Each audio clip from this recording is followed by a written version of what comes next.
Welcome to I Testify Conversation Station.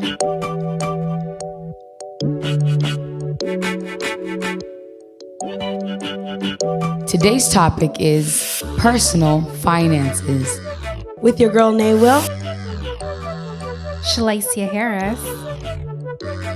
The key 5 pillars of finance. The quote of the day is, God expects us to be masters of our skills and abilities through education and practical experience. Welcome back to our conversation station. I'll be your host today. I'm Will, and I have a special guest with me today. She's the founder of In Charge, and she's going to be sharing with us a bit about finances. I'm Shalicia Harris, and as Nay said, I am the founder of In Charge, and it's a financial tech company that really wants each and every one of you to take control of your finances. Wonderful. Thank you so much for joining us today. And we're going to really talk about the practical aspects of finances, but also how to interact that with our spiritual experiences. But first, we're going to ask Shalicia to tell us a little bit about In Charge and what it's all about and how she helps people with their finances. So what In Charge does is we take people's finances, but we focus on the 5 key pillars, which we determined was debt, which is number 1, which we're going to start with. And then we go into housing affordability, resilience fund, your retirement savings, and finally your creditworthiness. So this is what we consider the 5 key pillars that really helps you look at all aspects of your finances, so you always are planning for each and every area of it. We're going to begin by talking about debt. Proverbs 21 verse 5 says, "The plans of the diligent lead surely to plenty, but those who are hasty surely to poverty." And we're really going to think about what is debt. That's a really great question because a lot of people automatically think debt is all bad. And debt plays a really great role in our world today because we have a lot of achievements we want, such as going to school and funding your university or college education. And that a lot of times for many of us, including myself, meant taking on debt. And so in terms of that, when you're taking on debt, such as your student debt, that would be something that's considered good debt. Yes. However, when you are planning for debt, you need to take into consideration 4 things. 1, is this debt going to allow me to increase my income in the future? Because when you're taking on that debt, it's sort of an investment in yourself when you decide to, educate yourself and go a bit further in life. And if that's not going to increase your income significantly to help you pay back that debt, then maybe you want to reconsider your options. So any debt that you're taking on, if it allows you to acquire an asset, which is something like a house, most people's houses, if they own it, their mortgage is a debt. However, it's still an investment in yourself and in your future because that house is going to appreciate in value over years.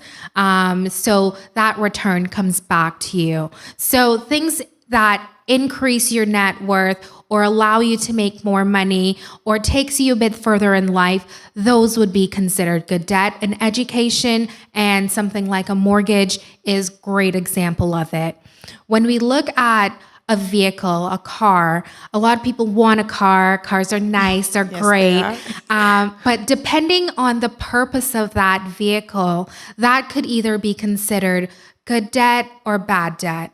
Because the second you drive off the lot with a brand new car, you've lost a significant percentage of the value of that vehicle. And over time, it will simply depreciate in value. So the value is going to go down year after year. Even if you try to sell it, it doesn't have scratches on it, it has the nicest rims. You're only going to get so much money for it, and it's never going to be the amount that you've initially put in. So if you're getting a vehicle, maybe then it's allowing you to travel a bit further, a little bit more conveniently, so you can get to a job that allows you to make significantly more than is within your normal area of commute. And I think you said something so powerful, which is investing in yourself, which I think that's an amazing thing to think about, that obviously we will acquire some debt, but once you're looking at it as an investment in yourself and in your future and in the things that you feel important, maybe it's your ministry, different things like this. These are ways for you to look at how debt could be a good thing, right? We've associated debt with being a negative thing, but that's really taking that and looking at that in the positive. So thank you so much for that. 2 is you want to be able to acquire an asset, which we talked about. If you're looking to take on debt, if it's an asset, then it's, like I said, a good investment in yourself. 3, understand the total cost of borrowing and your interest rate associated with your car payments or your student debt or your house. That's going to be really important because the cost to borrow is something that a lot of people don't quite understand. And you must ensure that your interest rates that you are getting on these different things that you want in life make sense for you and make sense for how much you're actually paying for it. And finally, no matter what you do when it comes to your finances, planning is everything. Yes. Have a plan to pay back your debt in the end.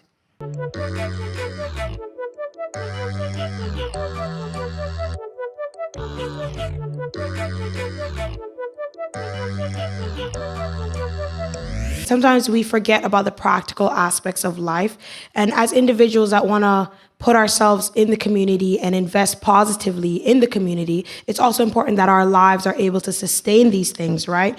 And we think about living within your means, and which is the next topic that we're going to kind of talk about, is how to really do that. And you've already touched on housing. And sometimes we think about the big house and that's what you want, and it's how do we kind of balance our desires and the things that we do want with the things that are more beneficial not only to us as individuals but practically to our spirituality. Sometimes we think that maybe if we want to get a big house, then we have to give up on that in some way that's taking away from you spiritually, or if you want to acquire these things, but it's finding that balance and ensuring that it's within your means. So again, what would you say when you live paycheck to paycheck? You worry about sustaining life and not wealth. Like, you're not really worrying about that, like the real things that you should be worrying about. And how would you say is the best way for you to balance that and still acquire these things like houses? So the first rule of thumb when it comes to housing and housing affordability is really exactly what you said, is live within your means. Everyone wants a nice house. Everyone wants a beautiful backyard with a pool and a trampoline and a beautiful deck to host, barbecues throughout the summer. However, that might not be your current situation. And I think when we talk about housing affordability and your finances in general, your current situation is not your future situation. Wow. So if you can think of it in that sense, and you can work towards some of those goals, then always think of like housing affordability as, following the 30% rule. And what that means is 30% of your income should go towards your housing. And similar to understanding the cost of borrowing, you need to understand the total cost of your housing. So that's not just your mortgage payment or your rent. That's your electric bills. That's your internet. That's your laundry if you don't have laundry at home. That's any kind of maintenance or renovations, insurance. Like, all of these things compound and add up and eat into the amount of money that you actually have available to do other things in your life. So most definitely you need to stay within that 30%. It's a really, really healthy number that allows you to do other things in your life. So 3 things here for housing affordability is follow the 30% rule, know your total cost of housing, and manage your variable costs, which would be your electric bills and things like that.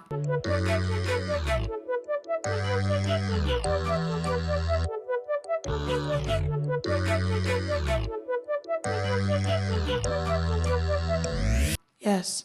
And this idea of budgeting, this is a biblical principle. thinking about 10% and these percentages and ensuring them they're going in the places that they should be going, whether it be investing in the church or your tithe or things like that, or whether it be your housing. And these are biblical principles that we need to continue to think about and how to maintain. And it's not necessarily about what you want now. You said such a powerful thing about where you are now is not where you will be in the future. Is that what you said? Yeah. And that was such a powerful thing to think about, right? Because we're always looking at bettering our situation. And it's not necessarily about fulfilling that instant gratification now, like what we want now. You may not be able to afford those big things now, but you're investing and you're ensuring that you are continually growing, whether it be spiritually, financially, or in any other ways. And we're going to talk about that a bit, about really planning for the future and this resilience that we really want to maintain to ensure that we are not just able to sustain ourselves now, but in the future.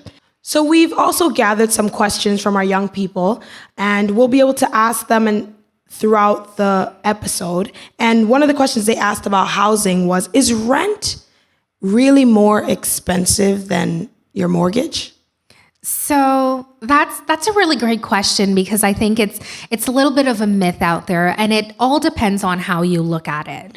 So dollar for dollar, is there someone with rent out there that's paying $2,000 for rent? Yes.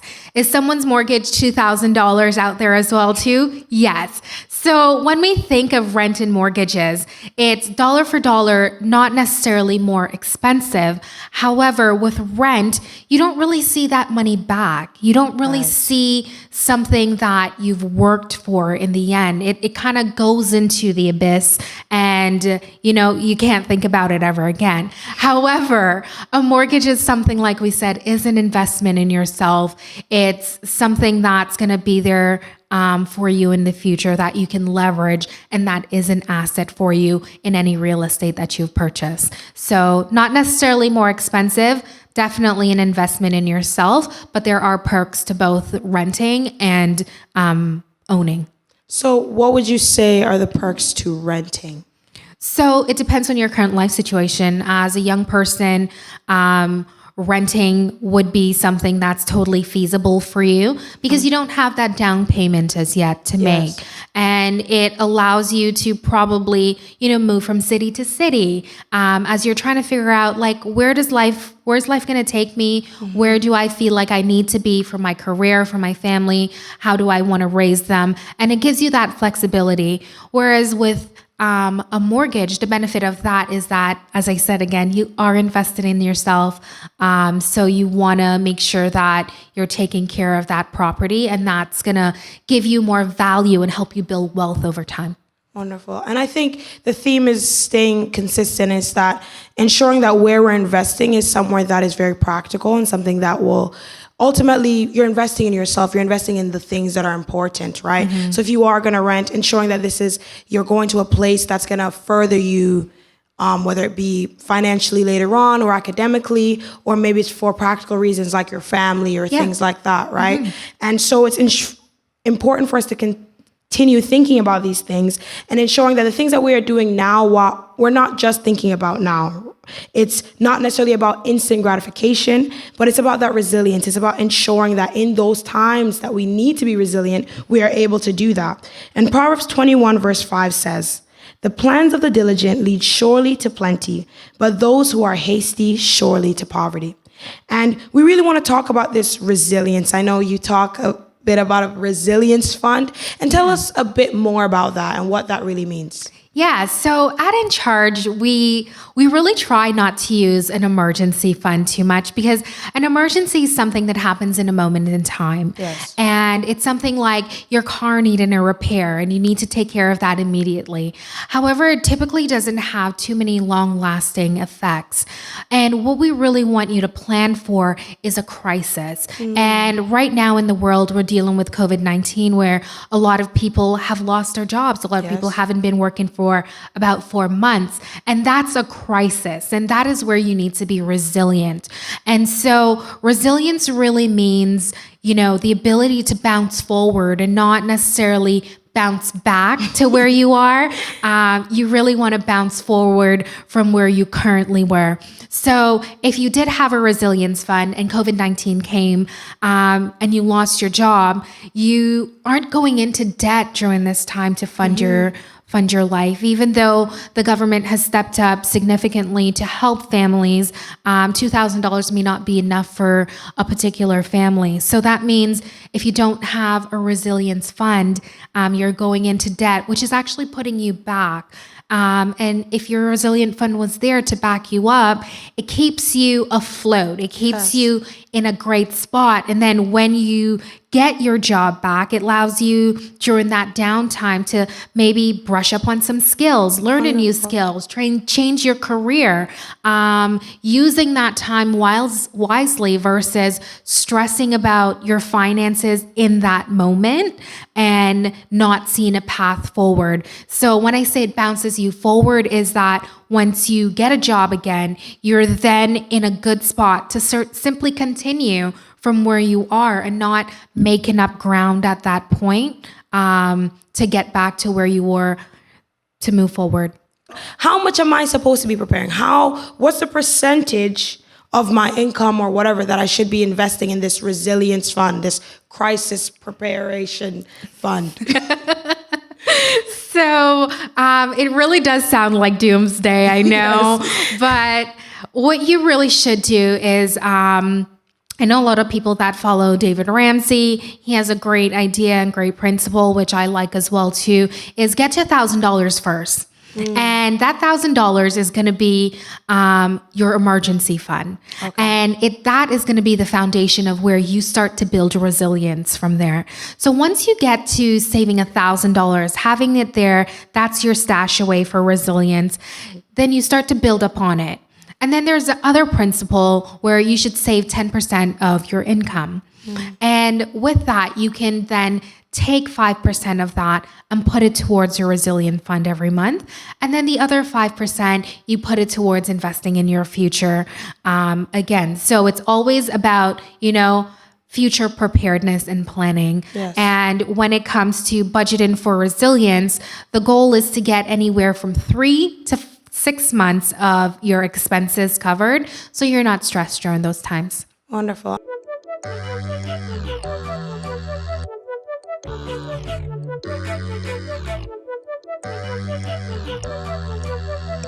So as we speak about wisdom, we need to think about discipline and our efforts as well.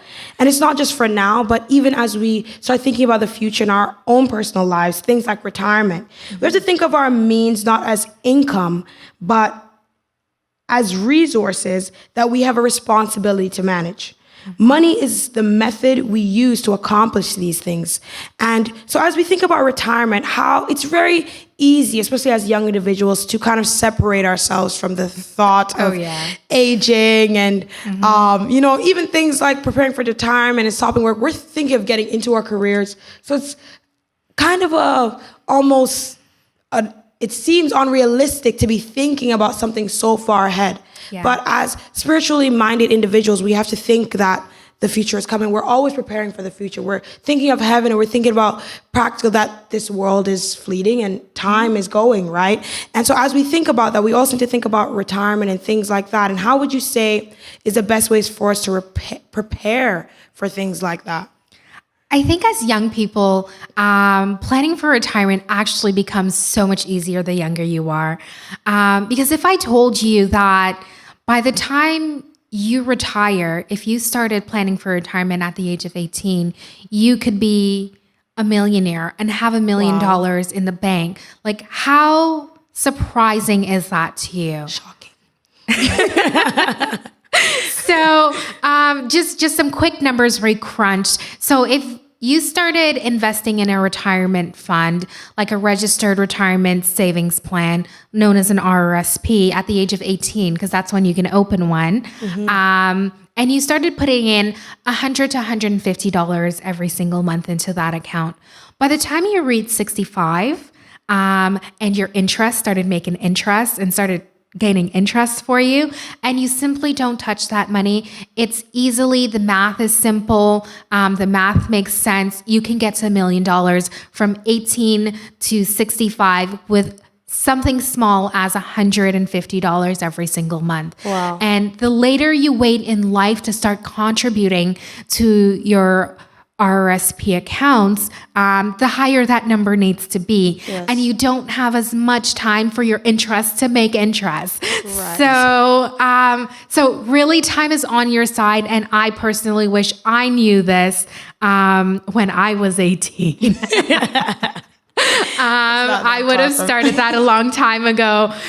So that's what In Charge is all about, is giving young people the opportunity to know things like this, to start taking advantage of it, because $150 when you're 18 and working a part-time job and don't really have responsibilities, at least too many responsibilities, is a lot easier than you being 50 and having to put $1,200 away every month. Because at this point, you probably own a house, you probably have kids, you need to support them through school.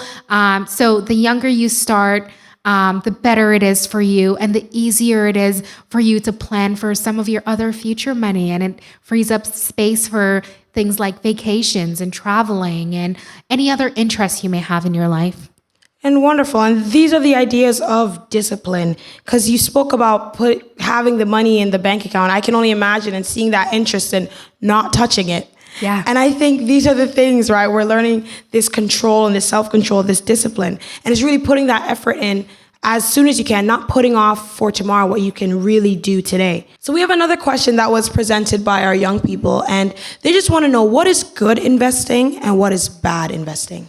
So I'm going to start with, I'm not an investing expert by any means, but some really good ways to start investing, especially when it comes to your future and retirement planning and things like that, is to start with these tools such as an RRSP or a TFSA, which is a tax-free savings account.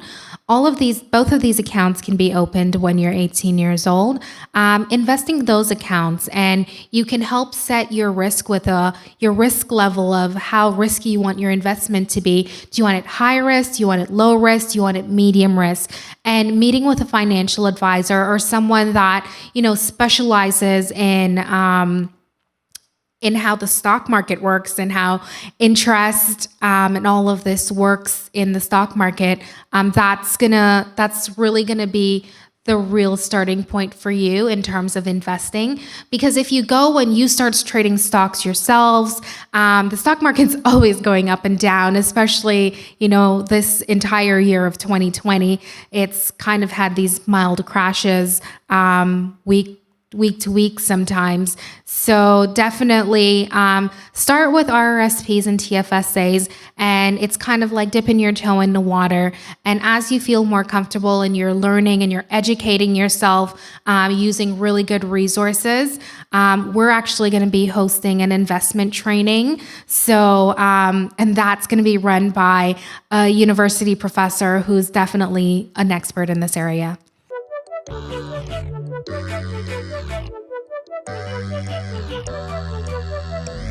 As we talk about our last pillar, which is your creditworthiness. And that might sound like a big word, but ultimately it's 3 numbers that describe you to the bank, and it's called your credit score. Oh, man.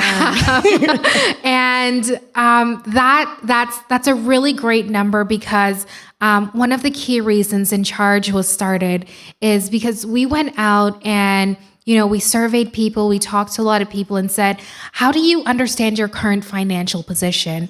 And people would say, well, I have a good credit score, so I'm in a good financial position.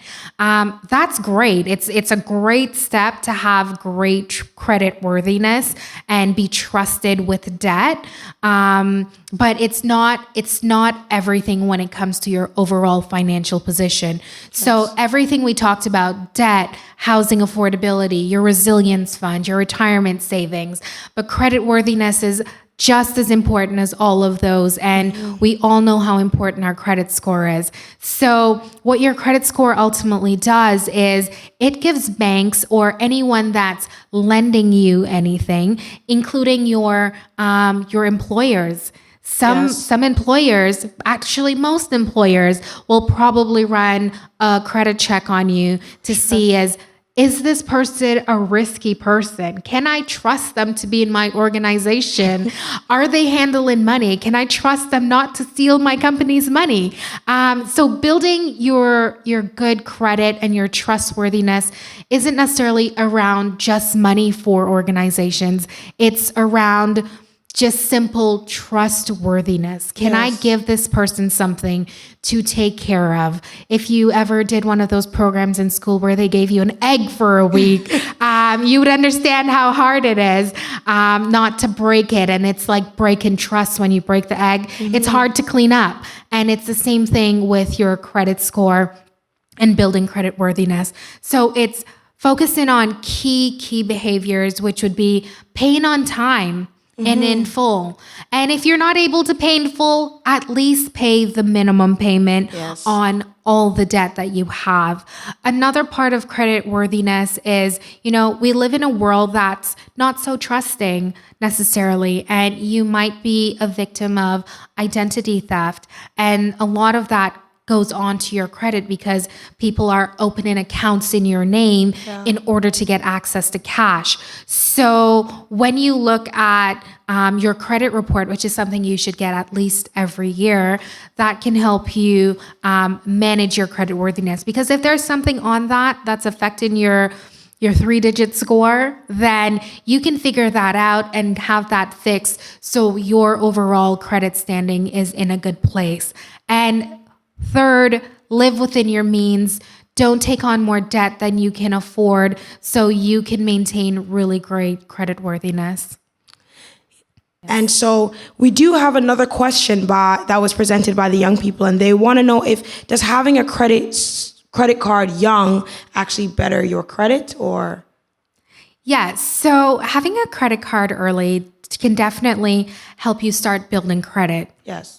So what a lot of people don't actually know is your credit score starts from the lowest. So it starts at 300. Wow. And when you do get a credit card and you start making purchases on it and you start paying your bill on time and you keep up that behavior, then banks are going to say, ooh, we can trust this person. They pay us back on time and in full. So then they offer you more credit. And that's usually really attractive. And this is where a lot of young people get into a bit of a hole and some trouble because it's like, ooh, I'm just going to put this vacation on a credit card. And then you come back from vacation and can't pay for it.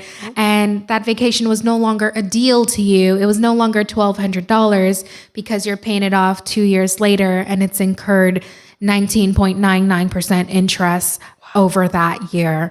So, so definitely getting a credit card early can certainly kickstart your credit score, but it's getting that credit card with knowing that there is a responsibility to that. And there is that responsibility to your future self with that, because having a low credit score is based on your past behavior that determines what they can give you now and in the future. So if you look at it that way, having a credit score is a big responsibility because it's you setting yourself up for success or failure based on how you're going to use it.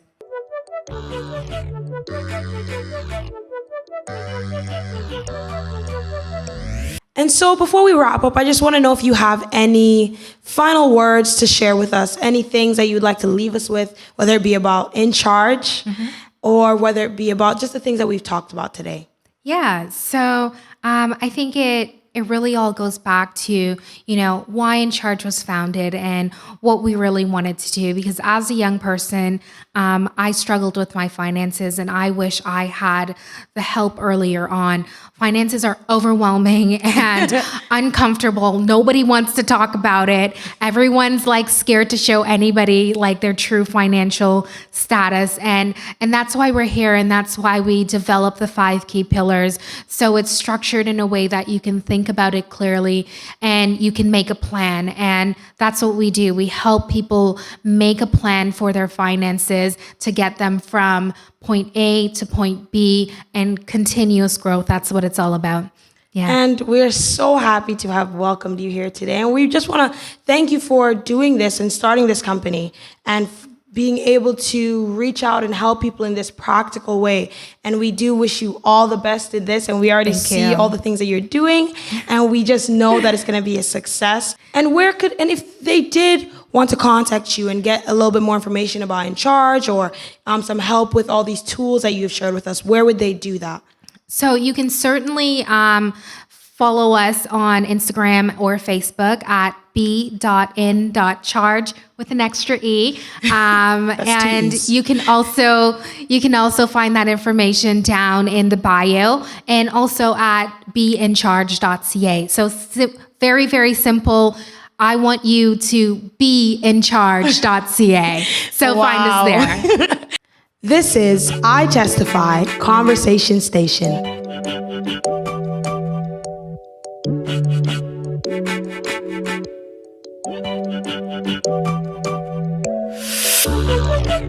Make sure to like, comment, and subscribe.